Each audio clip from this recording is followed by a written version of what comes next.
I'm Mary Polcheninoff, and welcome to Sure Things. It's always so interesting when I have friends of mine who can give me suggestions for guests who have interesting stories or have done something that they'd like to share to come on my show. And that's the instance for today. Today, one of my friends suggested, I know this guy that's got such a story. And I was very fortunate that we are going to welcome him today as a guest on our show to talk about his life and his events that he's all accomplished. So I'd like to welcome John Lawton. Hi, John. Hi, how are you, Mary? Good, good. John is an author, so we're going to talk about your book as well as a deep sea diver. But I know, John, when I say that, that's just like, I don't know, saying that a teacher's a reader. I mean, there's so much more to you than just that. I get that. So, but I do want to welcome you. And I did want to start today with just a quote from your book. I was looking through it, and I just wanted to start this way and then have you tell us a bit about yourself, okay? This was a quote from the beginning. The accident as it happens would change everything, and in ways that at 19 I could never even begin to imagine. Yes, my life as I knew it was over, but in another sense, a much deeper sense, my life was just beginning. That really struck me. What a great quote, John. So could you tell us a bit about yourself and the event that shaped your life? Yeah, when I was 19 years old, I was in a car accident. I'm originally from Bellingham, Massachusetts, and I was in a bad car accident. I believe I fell asleep. Nobody knows for sure. Fell asleep while I was driving, and I went through a lot of telephone poles, guardrails, and I ended up losing my right leg, above the knee. So yeah. That's when I was in despair, if you will, because I was thinking all about how terrible this was gonna be, because would girls want to go out with me? All kinds of different things. What am I going to do for a living? What am I going to do to make money? Right. Will I ever walk again? And I was in Mass General through 6 operations. They tried to save my knee and they couldn't. Mm-hmm. So, and finally they took it, and I got out of Mass General. I learned how to walk again. First things first.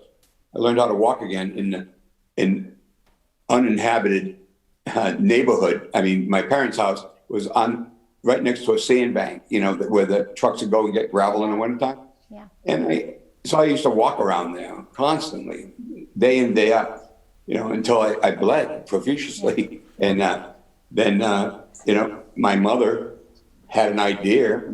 She calls me Jasper, but anyways, she gave me a birthday gift. It was scuba diving lessons at the local YMCA. Yeah. So I went and took the scuba diving lessons. I was a bit nervous what other people would think, but when I saw them all struggling with the equipment, I said, nobody cares about me. They're all trying to stay alive themselves.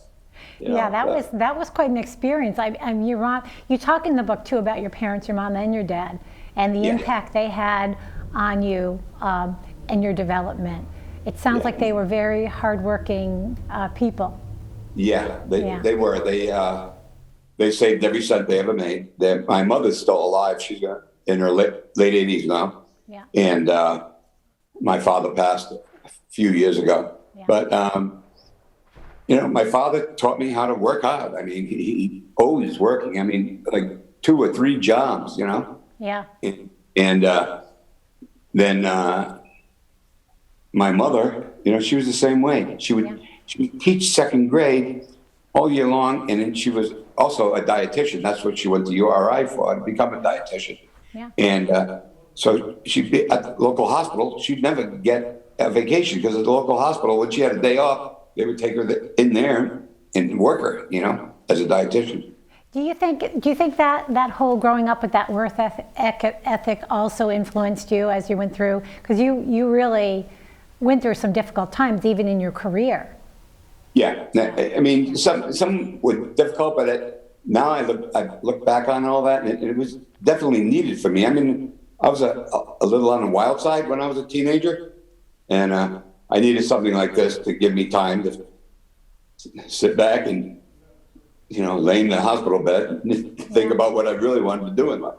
Yeah, you describe in your book that your first job that had to do with diving was with UCC? Yes, underwater construction. underwater construction, and that was right in Essex, was that right? Yeah, it's still there. Yeah, it's still here. It's still there. And, Yeah. and you knew just from those scuba diving lessons that that's where your passion was? Well, first of all, I had to get into a commercial diving school, and Yeah. I went to one in Florida, not far from where I'm living now down there, and it was owned by the Johnson brothers at the time, of Johnson and Johnson fame, but they sold it. Now it's a part of a Florida university, and they have an oceanographic study at that branch of the college. So it was hard for me to get into commercial diving school. They didn't want to take me because I had one leg. But at the time, Jimmy Carter was president, and this stuff about Americans with disabilities was just starting. And so they finally didn't want a lawsuit, so they took it. Yeah. And it had nothing to do with the Johnson brothers. This was just the head of the school. The head of the school. But I was impressed with the fact that instead of giving up and saying, well, maybe I'll do something else, you actually delved into the laws and the regulations, and you pushed it to the point where you're right, they had to man up and accept you. And Yeah, they had to give me a chance. That's all I wanted. Yeah, they had to give you a chance. So then you had your training there, and was that before then you went to work at UCC, or was that at the same time? Then I went to work at underwater construction right after that. I went to work at underwater construction March 17th, 1978. Yeah. That's when I started. That's And I amazing. retired about a year ago from last October. So what inspired you to write the book, John? You just retired, your guy retiring. What inspired you to write a book? My oldest daughter had a grandchild for me, she had a son, but she had a grandchild. And I was wondering, how long am I going to be around to tell my grandchildren, maybe great-grandchildren, about what I accomplished in my life and how to do it. And so I thought writing a book would help them get to know me. Yeah. And That's amazing. That's pretty much it. Yeah, because it was just published. So did you have difficulty once you write the book to get it published? No. I my own publishing company too. Okay. Yeah. So I don't want to get too far ahead. I want to go a little bit back. So you got your training through your efforts and determination to make sure that you could get in the training, and then you work for UCC, and that takes you actually all over the world. What were some of the places you actually got to work? Japan. I worked there a lot. In China, mainland China, I worked there a lot too. So I ended up learning most conversational Mandarin, and very little Japanese, but enough to get around, say please, thank you, that kind of stuff. And what type of work were you doing there? Nuclear power plants, diving in radioactive water and fixing nuclear reactor vessels, or working in the spent fuel pools. Some of them have leaks. So there you are, John, as an amputee, diving under the water in, say, Japan at a nuclear power plant in radioactive waters. Gee, does that worry you at all? The money was good. I didn't care. Yeah. I mean, I'm still going. I'm 65, so I guess I didn't get any bad stuff. No, you didn't. And some of the things. What were some of the things as you're down below? Because I remember one instance near the end of the book where you described where you almost, there was a tragedy almost underwater. What were some of the things as your nuclear power plant diver that you have to do under there? What are you doing? Well, you're doing a lot of inspections. I mean, there can't be loose material inside a reactor if it's going to be run. So we do a search for miscellaneous things like a bolt, a nut, an Allen wrench. Everything that goes into a nuclear reactor has to be accounted for coming out. And sometimes through human error, they're not. And sometimes they'd have us searching for things that never fell in, but weren't left down there, but nobody signed it back up. So we'd be down there searching for it. And we'd also do underwater welding. A lot of the fuel pools leaked, and that was radioactive contaminated water. And that had to be welded up underwater. So we had an excellent underwater welding program at Underwater Construction. Did you actually do that as well, the welding? Yes. Oh, you Yes. did, okay. So Yes. do you think your wetsuits must be so highly technical? that when you're in those waters, you're perfectly safe. Yeah, it's a dry suit. It's a modified Viking dry suit. Oh. And the helmets that we wear are hot hat helmets, the Descos. Yeah. And we came up with a way that there could be no leakage. Although every once in a while you spring a small leak. Yeah. So you went from learning, again, as an amputee, learning to dive, and then going through training and getting the job with underwater construction and traveling all over the world. I mean, I was just amazed by all the places you went, from Africa all the way to Serbia, wherever, Croatia. Yeah, you went all over. Yeah. Then what did you end up doing for this company as time went on? As time went on, in 1996, I bought the company from Waste Management owned it at that time, and I bought it from Waste Management. And so you actually then I owned it. You own the company. And how many years were you owning the company? 20 years. 20 years, and then I retired, yeah.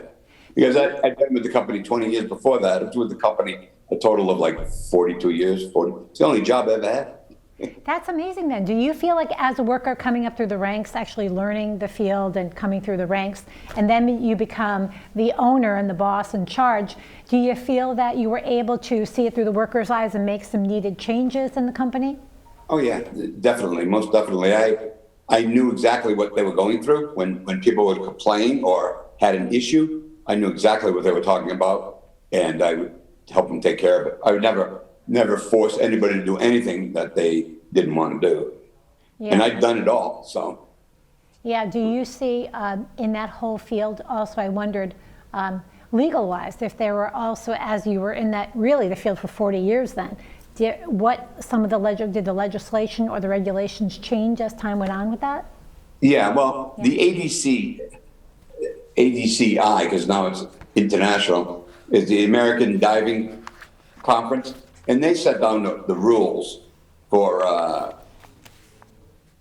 diving companies that dive around the world. Yeah. Now, you don't have to be a member of the ADC to go ahead and dive and work underwater. But if you are, you have to obey their rules. The number of people on site, in the case of a problem. I mean, when I was young at underwater construction, there was only two people it was me in the water and somebody on topside on the radio, usually falling asleep. So I remember that part in your book too. Oh my goodness. We're going to take a short public service announcement break and be right back with John Lawton to hear more about his story. Be right back. Hi everyone, Al Roker here. As a guy with his own catchphrase, I appreciate that Smokey's only said, "Only you can prevent wildfires." But I'm filling in because there's a lot more to report. Like when there are parched or windy conditions out there, you gotta be extra careful with things like burning yard waste. After all, wildfires can start anywhere, even in your neck of the woods. Go to SmokeyBear.com to learn more about wildfire prevention. Our fellow Americans. Right now, the COVID-19 vaccines are available to millions of Americans. And soon, they will be available to everyone. The science is clear. These vaccines will protect you and those you love from this dangerous and deadly disease. They could save your life. So we urge you to get vaccinated when it's available to you. That's the first step to ending the pandemic and moving our country forward. It's up to you.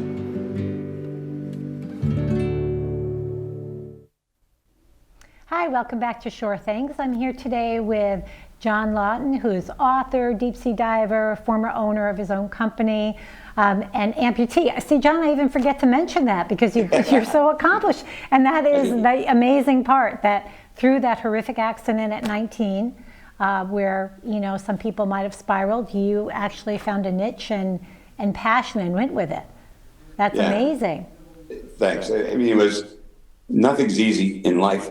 Everybody knows that. And it was just, it was something I had to do, and I never gave up. You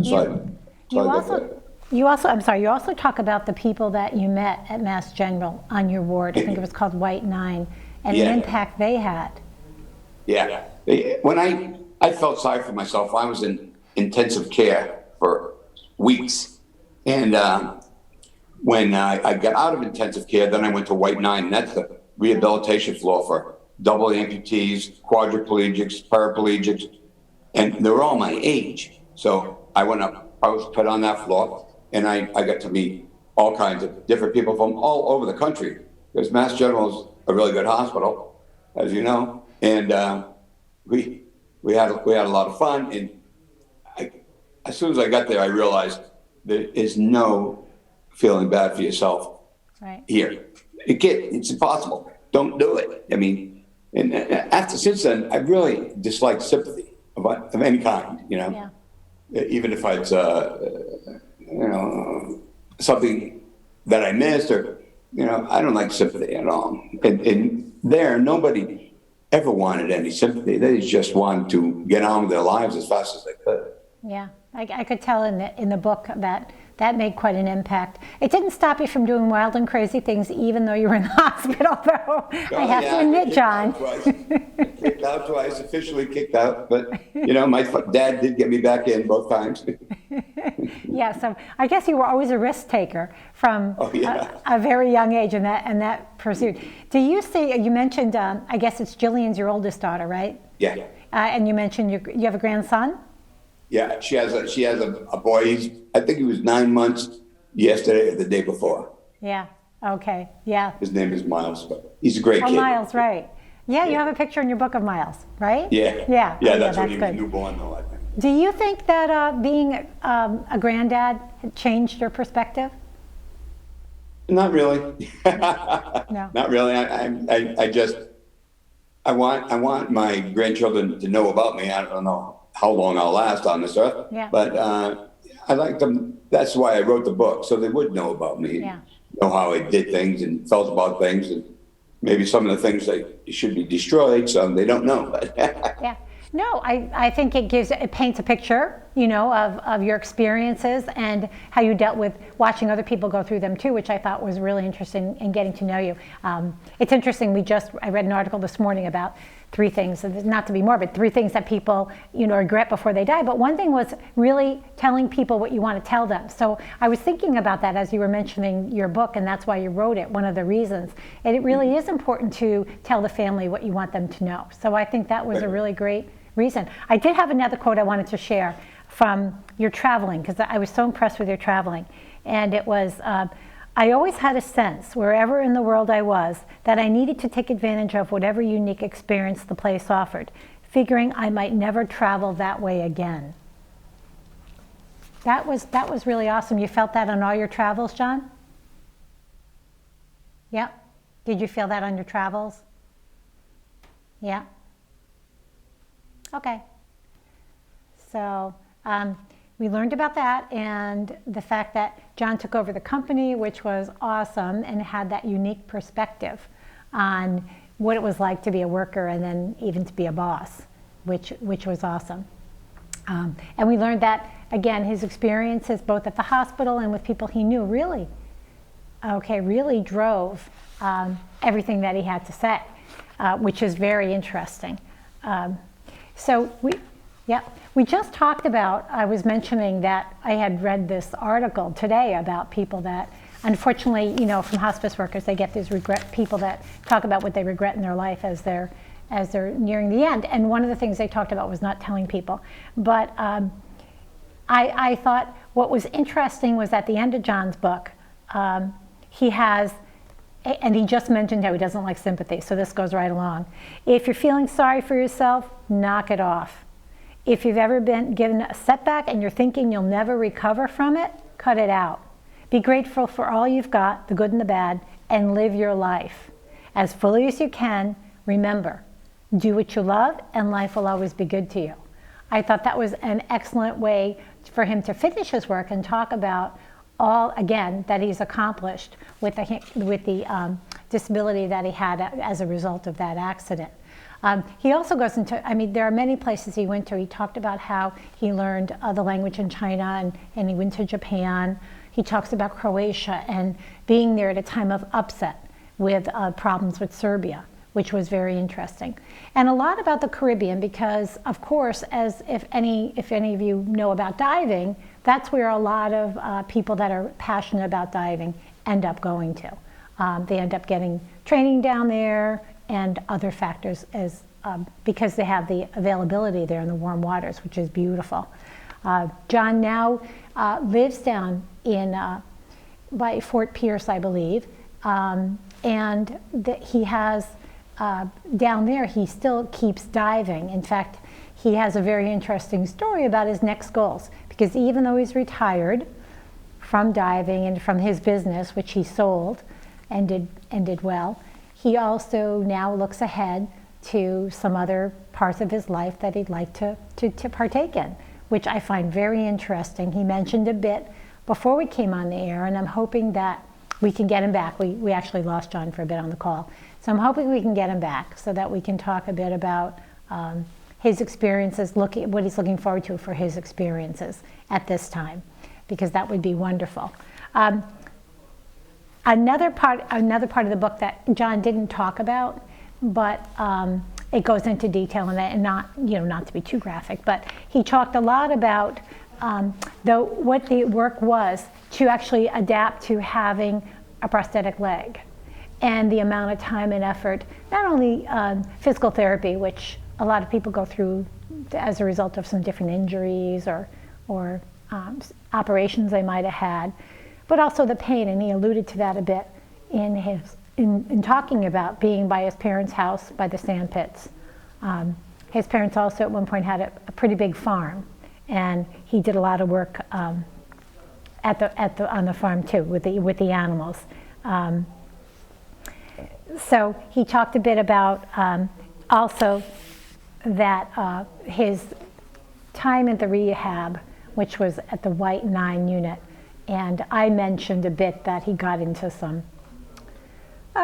maybe some things that weren't maybe some things that were against the rules a bit, sneaking out, things like that.